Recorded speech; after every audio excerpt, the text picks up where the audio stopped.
చెప్పండి మేడం, పిలిచారట అని శివరాం వచ్చాడు. కూర్చోండి అంకుల్. ఒక ఎంప్లాయీగా కాకుండా ఒక అంకుల్లా నాకో పని చేసి పెడతారా అని అంది. తప్పకుండా అమ్మా. ఏమైంది? ఏం పని చేయాలి అని అడిగాడు. నిన్న తాతయ్యకి హార్ట్ అటాక్ వచ్చింది అని చెప్పింది. అయ్యో, ఇప్పుడు ఎలా ఉందమ్మా మరి అని అడిగాడు. బాగానే ఉంది, మైల్డ్ అటాక్ అని డాక్టర్ చెప్పాడు. ఇప్పుడు సమస్య అది కాదు అని చాందిని అంది. మరి ఇంకేంటి మేడం అని శివరాం అడిగాడు. వారం రోజుల్లో నేను పెళ్లి చేసుకోవాలి, లేకపోతే టాబ్లెట్స్ వేసుకోను, స్పైసీ ఫుడ్ తింటాను అని తాతయ్య బ్లాక్మెయిల్ చేస్తున్నాడు అని చెప్పింది. శివరాం చిన్నగా నవ్వాడు. అంకుల్, ఇది నవ్వే టైమా మీకు? నవ్వెలా వస్తుందా అసలు అని కోప్పడింది. సారీ అమ్మా, చెప్పు, ఇప్పుడు ఏం చేయాలనుకుంటున్నావు అని అడిగాడు. కాంట్రాక్ట్ మ్యారేజ్ చేసుకోవాలనుకుంటున్నా అని చెప్పింది. శివరాం షాక్ అయ్యాడు. కొంచెం సేపటి తర్వాత మెల్లగా చెప్పాడు. చాందిని, నువ్వు నా బిడ్డ లాంటి దానివి, చక్కగా పెళ్లి చేసుకో, ఈ కాంట్రాక్ట్ మ్యారేజెస్ వద్దు తల్లి అని చెప్పడానికి ప్రయత్నించాడు. అంకుల్ ప్లీజ్, నాకు పెళ్లి మీద ఇంట్రెస్ట్ లేదు. తాతయ్య కోసం మాత్రమే ఒక 1 year కాంట్రాక్ట్ ఉంటుంది. ఆ తర్వాత ఏదో కారణం చెప్పి డివోర్స్ తీసుకుంటాను. లాయర్తో మాట్లాడి కాంట్రాక్ట్ రెడీ చేయించండి. At any cost. తాతయ్యకి నానమ్మకి ఈ విషయం తెలియకూడదు అండి. పెళ్లి విషయం తాతయ్యకి నానమ్మకి మీరు తప్ప తెలియడానికి వీల్లేదు. ఆ జాగ్రత్తలన్నీ చూసుకోండి. కానీ పెళ్ళి ఎవరికి తెలియకుండా అంటే చైర్మన్ గారు ఒప్పుకుంటారా అని శివరాం అడిగాడు. ఆ విషయంలో తాతయ్యని ఎలా ఒప్పించాలో నేను చూసుకుంటాను. తొందరగా లాయర్తో మాట్లాడి కాంట్రాక్ట్ రెడీ చేయించండి. కాంట్రాక్ట్లో ఏమేమి ఉండాలో అన్ని షరతులు చెప్పింది. అదంతా ఓకే, కానీ అబ్బాయిని ఎక్కడి నుండి తెస్తావమ్మా? నువ్వు చెప్పే కండిషన్స్ అతన్ని ఒప్పుకోవద్దా అని అడిగాడు. ఇంకా ఎవరిని చేసుకోవాలి అని ఏం డిసైడ్ కాలేదు. తెలిసిన వాళ్ళు ఎవరు వద్దు, తెలియని వాళ్ళని చూడాలి. అదే ఆలోచిస్తున్నా. ఇంకా 6 days ఉంది. ఎవరో ఒకరు దొరక్కపోరు. దొరికినా కూడా కండిషన్స్ ఒప్పుకుంటారా లేదా అనేది మీ డౌట్ అంతేనా అని అంది. అవును అని తల ఆడించాడు. డబ్బు అంకుల్, డబ్బు చూపెడితే లొంగని వాళ్ళు ఎవరు ఉండరు. అలా ట్రై చేస్తా. ఎట్టి పరిస్థితుల్లో వారం రోజుల్లో నా పెళ్ళి జరగాలి. అది కూడా నా ఇష్ట ప్రకారం, నేను కోరుకున్నట్టు. దట్స్ ఆల్ అని చెప్పింది. నీ ఇష్టం అంతా నీ ఇష్టం అమ్మ. బాగా ఆలోచించి నిర్ణయం తీసుకో. నేను వెళ్ళి కాంట్రాక్ట్ పని చేస్తాను అని వెళ్ళాడు. ఎంత ఆలోచించినా ఇంతకు మించి వేరే చాయిస్ కనపడట్లేదు. నాకు తాతయ్య కావాలి, తాతయ్యకి నా పెళ్ళి కావాలి. నాకేమో పెళ్ళి చేసుకోవడం ఇష్టం లేదు. సో వేరే ఆప్షన్ లేదు అని ఆలోచిస్తుంది. అప్పుడే డోర్ సౌండ్ అయింది. కేస్ కమింగ్ అంది. మేడం, మీకోసం శ్రీనివాస్ గ్రూప్ ఆఫ్ ఇండస్ట్రీస్ నుండి వాళ్ళ రిప్రజెంటేటివ్ వచ్చారు. మీతో అపాయింట్మెంట్ ఉంది. లోపలికి పంపించమంటారా అని అర్జున్ అడిగాడు. ఓకే అని చెప్పింది. తర్వాత కొంచెం సేపు ఆ అపాయింట్మెంట్స్తో బిజీగా ఉంది. కొంచెం సేపు అయ్యాక చైర్లో కళ్ళు మూసుకొని ఆలోచిస్తూ ఉంది. మేడం అని అర్జున్ వచ్చాడు.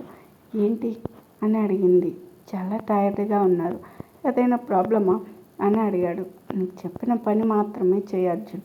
అనవసర విషయాల్లో జోక్యం చేసుకోకు అని చెప్పింది.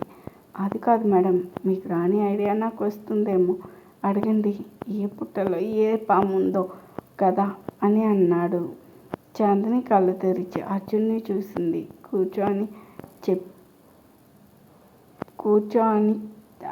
చెప్పింది.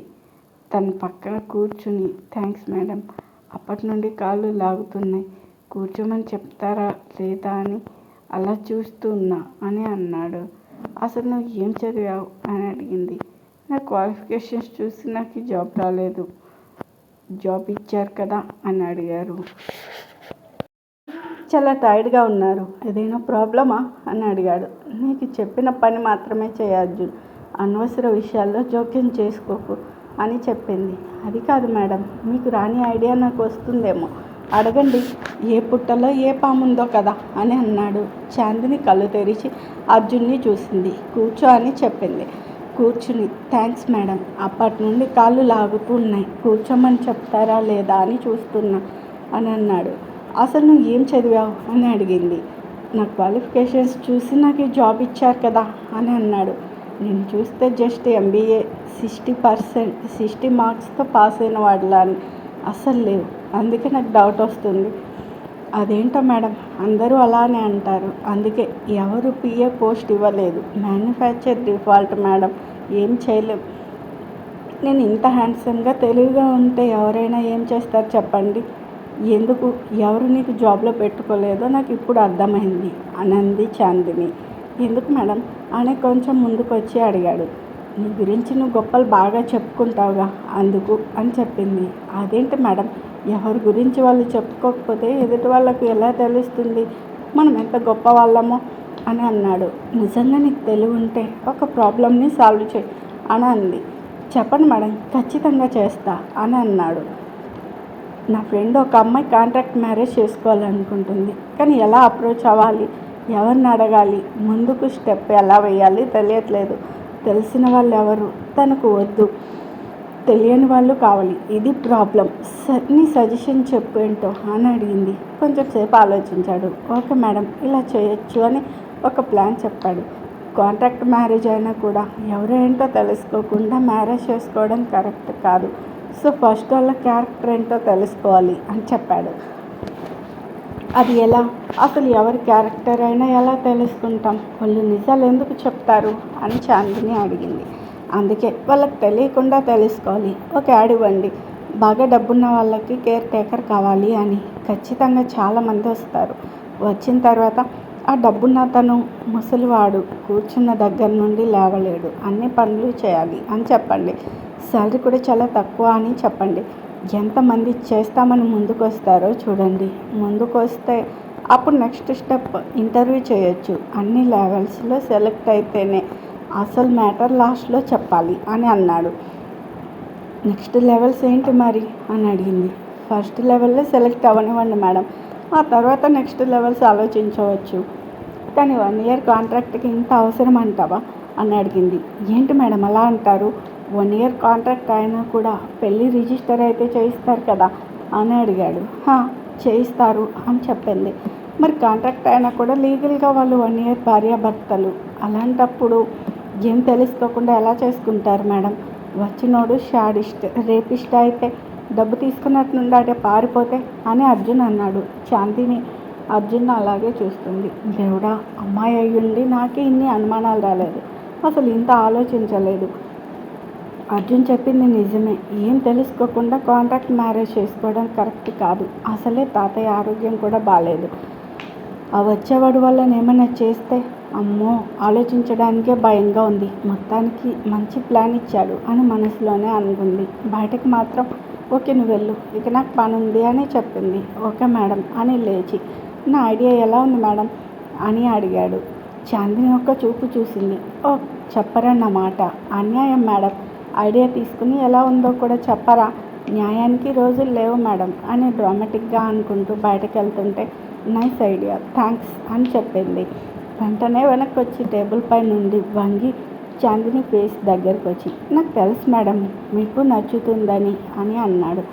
చాందిని ఒక్కసారిగా దూరం జరిగింది. బయటకెళ్ళు అని అరిచింది. ఓకే మేడం, కూల్, ఎందుకంత కోపం? వెళ్తున్నా అని చాందినిని చూడకుండా నవ్వుకుంటూ వెళ్ళాడు. వెంటనే చాందిని వాటర్ తాగింది. నేనేంటి ఒక మగాడు దగ్గరికి రాగానే ఇలా టెన్షన్ పడ్డా? మేబీ మగవాళ్ళు ఎవరితో ఫ్రెండ్షిప్ చేయకపోవడం వల్ల కావచ్చులే అనుకుని సర్ది చెప్పుకుంది. వెంటనే శివరాంకి కాల్ చేసి లోపలికి రమ్మంది. ఏంటి మేడం అని శివరాం వచ్చాడు. కాంట్రాక్ట్ మ్యారేజ్కి క్యాండిడేట్ ఎలా సెలెక్ట్ చేయాలో ఒక ఐడియా వచ్చింది అని చెప్పింది. అవునా మేడం అని అడిగారు. కూర్చోండి చెప్తాను అనగానే కూర్చున్నాడు. పేపర్లో యాడ్ ఇవ్వండి, ఎలా అంటే కేర్ టేకర్ కావాలని. కేర్ టేకర్కి దీనికి సంబంధం ఏంటి మేడం అని అన్నాడు. అర్జున్ చెప్పిన ప్లాన్ అంతా ఎక్స్ప్లెయిన్ చేసింది. మేడం, ఈ ఐడియా ఎవరిచ్చారు మీకు అని అడిగాడు. అదేంటి, ఇది నా ఐడియా కాదని మీకెలా తెలుసు అని అంది. మీకు బిజినెస్ ఎలా చేయాలో తెలుసు కానీ ఇలాంటి విషయాల్లో నాలెడ్జ్ అస్సలు లేదు మేడం అని అన్నాడు. అంకుల్ అని చాందిని కొంచెం కోపంగా అంది. కోపడకమ్మా, నిజాలే ఒప్పుకోవాలి. అసలు ఎవరిచ్చారు చెప్పలేదు అని అడిగాడు. అర్జున్ అని చెప్పింది. అర్జున అని శివరాం షాక్ అయ్యాడు. అర్జున్ బ్యాక్గ్రౌండ్ చెక్ చేయమన్నా కదా, ఆ పని ఏమైంది అంకుల్ అని అడిగింది. చేశానమ్మా, ఎక్కడ ఏ ఫాల్ట్ లేదు. పేరెంట్స్ ఊళ్ళో ఉంటారు, తను ఒక్కడే రూమ్లో ఉంటాడు. సర్టిఫికెట్స్ అన్నీ నిజమే అని చెప్పాడు. ఇంకా బాగా చెక్ చేయండి, నాకు ఎక్కడో డౌట్ కొడుతుంది. Something is wrong. తను మాట్లాడే మాటలకు, తన తెలివితేటలు, తన క్వాలిఫికేషన్స్కి సంబంధం లేదు అని అంది. తెలివితేటలకి చదువుకు సంబంధం లేదమ్మా. ఒక్కోసారి ఏం చదువుకోకపోయినా తెలివితో బ్రతికేస్తూ ఉంటారు. అర్జున్ కూడా ఆ టైప్ అయి ఉంటుంది మేడం అని అన్నాడు. ఏమో, నా సిక్స్త్ సెన్స్ కనిపిస్తుంది అంకుల్. బయటికి కనపడే అర్జున్ వేరు, లోపల అర్జున్ వేరు అని చాందిని అంది. సరే, నీకు అంత అనుమానంగా ఉంటే మళ్ళీ ఒకసారి చెక్ చేయిస్తానమ్మా అని అన్నాడు. ఓకే అంకుల్, ఒకసారి ఆ యాడ్ గురించి కూడా చూడండి. కానీ ఎట్టి పరిస్థితుల్లో మనం ఇచ్చామని తెలియకూడదు. మీరు కూడా అందరికీ తెలుసు, అర్జున్ ఒక్కడిగా కొత్తగా వచ్చాడు. సో తన్ని హ్యాండిల్ చేయమనండి. నా కోసమని చెప్పొద్దు, ఫ్రెండ్ కోసమని చెప్పండి. ఏం చేస్తున్నాడు, ఎలా చేస్తున్నాడో తనని మీరు మానిటర్ చేయండి అని చెప్పింది. ఓకే మేడం, ఆ పనిలో ఉంటాను అని వెళ్ళాడు. బయటకెళ్ళి శివరాం అర్జున్ని పిలిచాడు. చెప్పండి సార్, ఏంటి అని అర్జున్ అన్నాడు. మేడంకి ఏదో సలహా ఇచ్చేవాడు కదా, ఆ ప్రాసెస్ అంతా నిన్నే చూసుకోమన్నారు అని చెప్పాడు. నేను చూసుకోవడం ఏంటి సార్, అది నా పని ఎలా అవుతుంది? మేడంకి సంబంధించిన పని మాత్రమే నాది కదా అని అర్జున్ అన్నాడు. ఇది కూడా మేడంకి సంబంధించిన పనే అంటే మేడం వాళ్ళ ఫ్రెండ్ హెల్ప్ చేయమని అడిగిందట. మేడం నిన్ను చూసుకోమంది. ఎట్టి పరిస్థితుల్లో మేడం పేరు, కంపెనీ పేరు తన ఫ్రెండ్ కోసమని ఎవరికి తెలియడానికి వీల్లేదు. ఒకవేళ తెలిస్తే ఈ జాబ్ కాదు, నీకింకా జాబ్ కూడా రాదు, గుర్తుపెట్టుకో అని శివరాం వార్నింగ్ ఇచ్చాడు. అసలు మేడం వాళ్ళ ఫ్రెండ్ పేరే నాకు తెలీదు. ఇక నేను ఎలా చెప్తాను సార్? మేడం చూసుకోమని చెప్పారు కాబట్టి చూస్తాను, ఏం చేయాలో డీటెయిల్గా చెప్తాను అని అర్జున్ ముందుకెళ్ళాడు. ఎంత వార్నింగ్ ఇచ్చినా కళ్ళలో భయం లేదేంటి? మేడం అన్నట్టు మళ్ళీ ఒకసారి అబ్బాయి గురించి చెక్ చేయాలి. సంథింగ్ ఈజ్ రాంగ్ అనుకుంటూ శివరాం అలాగే నిలబడ్డాడు. ఏంటి సార్ అలాగే ఉన్నారు, వస్తున్నారా లేదా అని అర్జున్ వెనక్కి తిరిగి అడిగాడు. వస్తున్నా అని శివరాం వెళ్ళాడు. ఆఫీస్కి కొంచెం దూరంలో ఉన్న కేఫ్కి వెళ్ళారు. ఈ కేఫ్కి ఎందుకు తీసుకొచ్చావు అని శివరాం అడిగాడు. టీ తాగుదామని సార్. బాబు 2 టీ తీసుకురా అని సర్వర్కి చెప్పాడు. Arjun, this is serious matter అని శివరాం అన్నాడు. అయ్యో సార్, నేను సిల్లీ మ్యాటర్ అనలేదు కదా. అంతలోనే టీ వచ్చింది, తాగండి సార్, ఇక టీ బాగుంటుంది అని అర్జున్ అన్నాడు. Arjun, come to the point, మనకి ఎక్కువ టైం లేదు అని అన్నాడు. సార్, మీరు చెప్పిందే ఈరోజు అంతా తొందరపడితే ఎలా? మీరు చెప్పిందే ఈరోజు అంత తొందరపడితే ఎలా సార్? ఫస్ట్ పేపర్లో నేను చెప్పినట్టు యాడ్ ఇవ్వండి, ఈ కేఫ్ అడ్రస్ ఇవ్వండి, ఇక్కడ ఒక ప్రైవేట్ రూమ్ బుక్ చేద్దాం, అక్కడ ఇంటర్వ్యూ చేద్దాం, అందులో ఎవరైనా సెలెక్ట్ అయితే అప్పుడు సెకండ్ రౌండ్ ఆలోచిద్దాం అని చెప్పాడు. మీ ఐడియా బాగానే ఉంది, కానీ ఒకవేళ ఫస్ట్ రౌండ్ ఎవరు సెలెక్ట్ కాకపోతే ఎలా అని అడిగాడు. ఎలా ఏముంది సార్, మళ్ళీ నెక్స్ట్ డే యాడ్ ఇవ్వాల్సి ఉంది. కొంతమంది వస్తారు, వాళ్ళని ఇంటర్వ్యూ చేద్దాం, మంచి వాళ్ళు ఎక్కడ ఒక దగ్గర ఉంటారులేండి సార్ నాలాగా అని అన్నాడు. ఏ విషయం వచ్చినా నీ గురించి చెప్పుకోవడం మాత్రం మాను కదా. మంచి వాళ్ళు ఉండొచ్చు, కానీ మనకంత టైం లేదు అర్జున్. రేపు ఫస్ట్ లెవెల్ అయిపోవాలి, నెక్స్ట్ డే అన్ని లెవెల్స్ అయిపోవాలి అని శివరాం అన్నారు. అంత తొందర ఏంటి సార్ అని అడిగాడు. అవన్నీ మనకు తెలీదు, మేడం అలాగే చెప్పారు. చెప్పింది చేయడమే మన పని, రిటర్న్ క్వశ్చన్ వేయడం కాదు అని శివరాం అన్నాడు. చూద్దాం సార్, రేపు ఎవరు సెలెక్ట్ కాకపోతే ఏం చేయాలో ఆలోచిద్దాం అని అన్నాడు. మరి ఫస్ట్ రౌండ్ ఎవరు సెలెక్ట్ కాకపోతే ఏం చేస్తారు? అది తెలియాలంటే ముందుకు వెళ్ళాలి.